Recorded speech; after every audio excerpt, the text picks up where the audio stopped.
चलिए जानते हैं आज की देश और दुनिया की सिलेक्टेड काम की और महत्वपूर्ण 50 बड़ी खबरों को मात्र 10 मिनट में। पर अभी तक आपने वीडियो को लाइक नहीं किया है तो वीडियो को लाइक कर दे। आम चुनाव में जीत हासिल करने के बाद तीसरी बार लगातार प्रधानमंत्री बन चुके नरेंद्र मोदी आज अपने संसदीय क्षेत्र वाराणसी के दौरे पर जाएंगे। पीएम मोदी वहां पहुंचकर काशी की जनता का आभार व्यक्त करेंगे और उनके साथ कई कार्यक्रम में हिस्सा भी लेंगे। काशी भी उनके स्वागत के लिए पूरी तरह से तैयार नजर आ रही है। उनके स्वागत के लिए जगह जगह पे भगवा झंडे लगाए गए और साथ ही ढोल नगाड़े डमरू दल और शंखनाद से भव्य स्वागत की तैयारी है।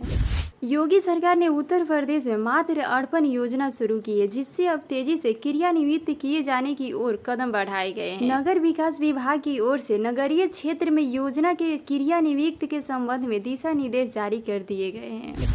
बिहार में नियुक्त परीक्षाओं में प्रश्न पत्र लीक सहित अनियमितता को रोकने के लिए सख्त कानून बनेगा। यह कानून बनाने के लिए संबंधित प्रस्ताव आगामी विधानसभा सत्र में लगाया जाएगा। इसका मकसद नियुक्त के लिए आयोजित परीक्षाओं में पूर्ण पारदर्शिता बनाए रखना है। इससे संबंध में सख्त कानून बनाने के लिए निर्देश मुख्यमंत्री नीतीश कुमार ने संबंधित अधिकारियों को दिया है।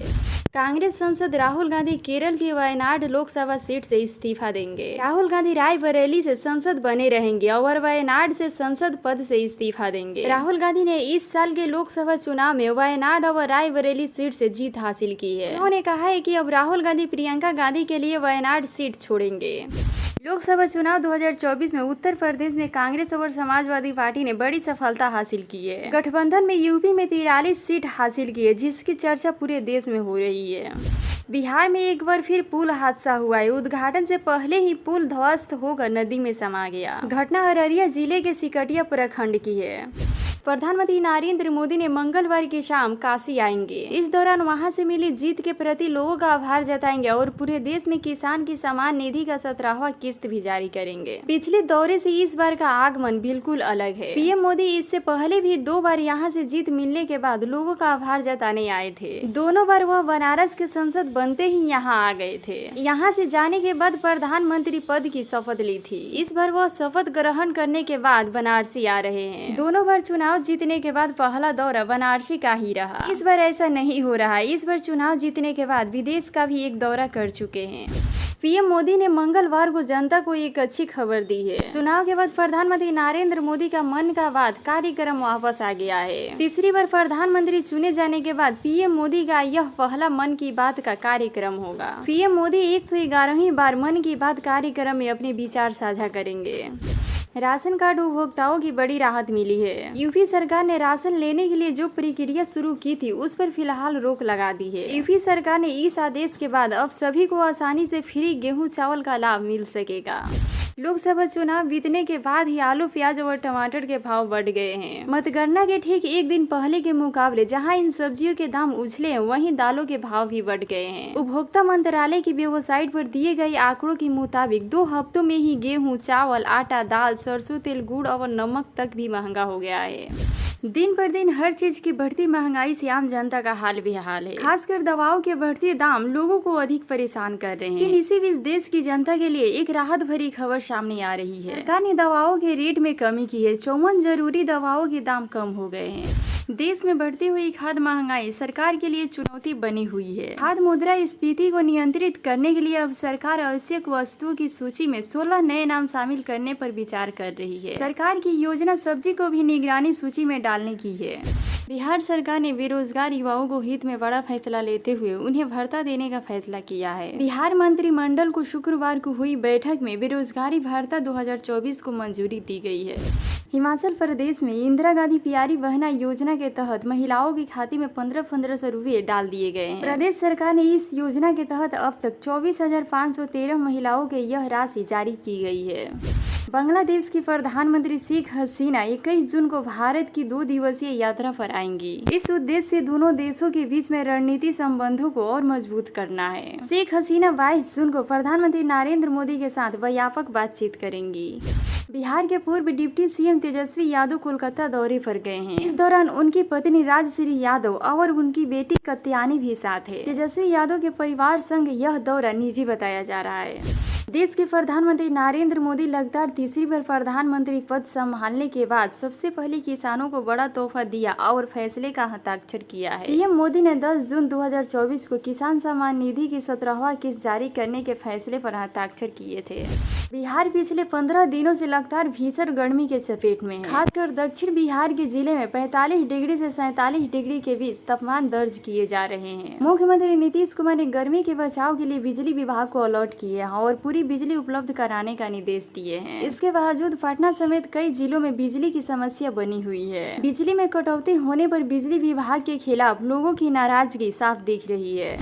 केंद्रीय मंत्री बनने के बाद मुंगेर के सांसद राजीव रंजन उर्फ लल्लन सिंह शुक्रवार को दिल्ली से पटना पहुंचे। पटना एयरपोर्ट पर जेडीयू कार्यकर्ता ने उनका जोरों शोर से स्वागत किया। तेजस्वी यादव की एक बयान जारी कर कहा कि नीतीश कुमार के राज में यादव को टारगेट कर गोली मारी जा रही है।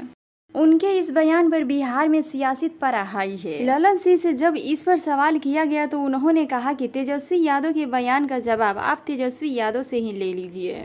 लोकसभा चुनाव में भारतीय जनता पार्टी को भले ही फायदा नहीं हुआ हो, लेकिन जो राज्यसभा के उपचुनाव होने वाला है उसमें बड़े फायदे असर बन रहे हैं। सांसदों के चुनाव जीतने के कारण राज्यसभा में 10 सीटें खाली हो गई है। अब इस सीटों पर उपचुनाव होने वाला है, जिसमें एनडीए को भारी सफलता मिलने की उम्मीद है। ये सभी 10 की 10 सीटें एनडीए के हिस्से में जाने की संभावना है। इस साल गर्मी अपने कड़े तेवर दिखा रही है और इससे लोगों का हाल बेहाल है। एक और गर्मी का सितम और दूसरी ओर इस मौसम में होने वाली बिजली की कटौती लोगों को बेहाल कर देती है। ऐसे में आप ग्रीन एजेंसी के सहारे बिजली की कटौती और महंगे बिजली बिल से निजात पा सकते हैं। इसके लिए आपको अपने घर की छतों पर सोलर पैनल लगवाना होगा और फिर हो जाएंगे टेंशन फ्री। खास बात यह है कि इस काम के लिए सरकार की तरफ से आपको मदद भी मिलेगी। फिर एसी पंखे चलाइए या फिर घर में 10 बल्ब जलाइए, बिजली बिल का झंझट खत्म।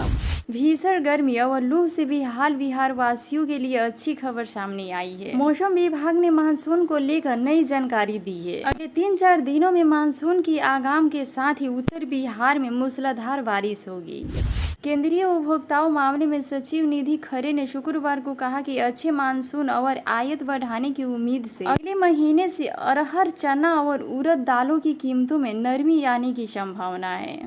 बिहार में लोकसभा चुनाव के बाद शुक्रवार को पहली बार हुई नीतीश कुमार के कैबिनेट बैठक में 25 एजेंटों पर मुहर लगाई गई है। मुख्यमंत्री नीतीश कुमार की अध्यक्षता में हुई राज्य कैबिनेट की बैठक में बिहार बेरोजगारी भत्ता नियमावली 2024 को मंजूरी दी गई है।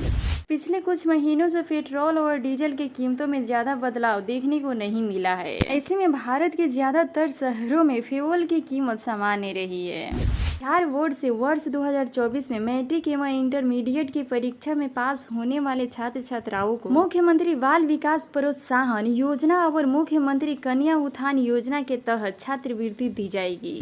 उड़ीसा की बीजेपी सरकार शपथ ग्रहण के बाद एक्शन मोड में देखी जा रही है। बुधवार को मुख्यमंत्री समेत 15 मंत्रियों ने शपथ लिया और कुछ ही घंटों में पहली कैबिनेट बैठक में फैसला लिया गया कि गुरुवार सुबह पुरी की श्री जगन्नाथ मंदिर की सभी चारों द्वार खोली जाएंगी और 12वीं सदी के इस मंदिर के रख रखाव के लिए 500 करोड़ का कोष स्थापित किया जाएगा। लोकसभा चुनाव में भारतीय जनता पार्टी को भले ही फायदा नहीं हुआ हो, लेकिन जो राज्यसभा के उपचुनाव होने वाला है उसमें बड़े फायदे असर बन रहे हैं। सांसदों के चुनाव जीतने के कारण राज्यसभा में 10 सीटें खाली हो गई है। अब इस सीटों पर उपचुनाव होने वाला है, जिसमें एनडीए को भारी सफलता मिलने की उम्मीद है। ये सभी 10 की 10 सीटें एनडीए के हिस्से में जाने की संभावना है। इस साल गर्मी अपने कड़े तेवर दिखा रही है और इससे लोगों का हाल बेहाल है। एक और गर्मी का सितम और दूसरी ओर इस मौसम में होने वाली बिजली की कटौती लोगों को बेहाल कर देती है। ऐसे में आप ग्रीन एजेंसी के सहारे बिजली की कटौती और महंगे बिजली बिल से निजात पा सकते हैं। इसके लिए आपको अपने घर की छतों पर सोलर पैनल लगवाना होगा और फिर हो जाएंगे टेंशन फ्री। खास बात यह है कि इस काम के लिए सरकार की तरफ से आपको मदद भी मिलेगी। फिर एसी पंखे चलाइए या फिर घर में 10 बल्ब जलाइए, बिजली बिल का झंझट खत्म। भीषण गर्मी और लू से बेहाल बिहार वासियों के लिए अच्छी खबर सामने आई है। मौसम विभाग ने मानसून को लेकर नई जानकारी दी है। अगले 3-4 दिनों में मानसून की आगाम के साथ ही उत्तर बिहार में मूसलाधार बारिश होगी। केंद्रीय उपभोक्ताओं मामले में सचिव निधि खरे ने शुक्रवार को कहा कि अच्छे मानसून और आयात बढ़ाने की उम्मीद से अगले महीने से अरहर, चना और उड़द दालों की कीमतों में नरमी आने की संभावना है।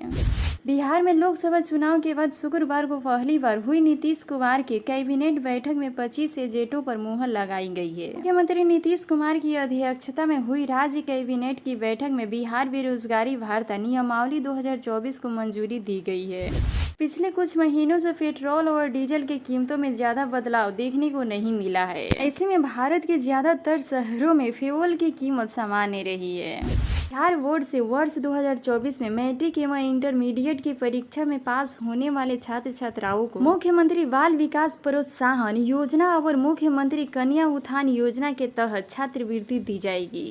उड़ीसा की बीजेपी सरकार शपथ ग्रहण के बाद एक्शन मोड में देखी जा रही है। बुधवार को मुख्यमंत्री समेत 15 मंत्रियों ने शपथ लिया और कुछ ही घंटों में पहली कैबिनेट बैठक में फैसला लिया गया कि गुरुवार सुबह पुरी की श्री जगन्नाथ मंदिर की सभी चारों द्वार खोली जाएंगी और 12वीं सदी के इस मंदिर के रख रखाव के लिए 500 करोड़ का कोष स्थापित किया जाएगा।